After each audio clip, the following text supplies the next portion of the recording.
అందరూ వినాయకుడిని తెచ్చి వాటర్‌లో ఎలా పడితే అలా వేసేస్తున్నారు. అసలు అలా చేయకూడదు అని మీకు తెలుసా? చాలా చోట్ల తిరిగి మంచి కలర్, మంచి హైట్, మంచిగుండే వినాయకుడిని తెచ్చుకొని 10 డేస్ నిష్టగా పూజ చేసి ఆ తర్వాత ఏదో వదిలించుకున్నట్లుగా అలా పడేస్తున్నారు. అసలు అది చాలా తప్పు. ఇప్పుడు నేను చెప్తాను వినండి. మన పురాణాల ప్రకారంగా అసలు వినాయకుడి నిమజ్జనం అంటే ఏంటో అని.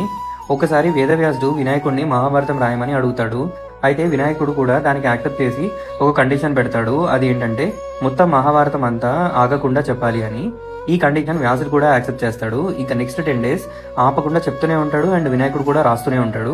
10 డేస్ ఆపకుండా రాయడంతో వినాయకుడు ఒళ్ళంతా కాలిపోతుంటుంది. 11th డే వేదవ్యాసుడు కళ్ళు తెరిచినప్పుడు వినాయకుడి బాడీని చూసి షాక్ అవుతాడు. ఎందుకంటే చాలా రెడ్ అయిపోయి ఉంటుంది. చందనం పేస్ట్తో ఆ బాడీ అంతా రుద్ది వాటర్లో స్నానం చేపిస్తాడు. స్నానం చేపించాక మళ్ళీ ఆయన ఉండే ప్లేస్లోకి తీసుకెళ్తాడు. ఈ టోటల్ సీన్నే వినాయకుడి నిమజ్జనం అని అంటారు. ఇదే యాక్చువల్ మీనింగ్. లైక్ దేవుడికి స్నానం చేయించి మళ్ళీ దేవుడిని మళ్ళీ మూల స్థానంలో పెట్టడం. బట్ మనకి చాలా తప్పుగా అర్థం చేసుకుంటాం.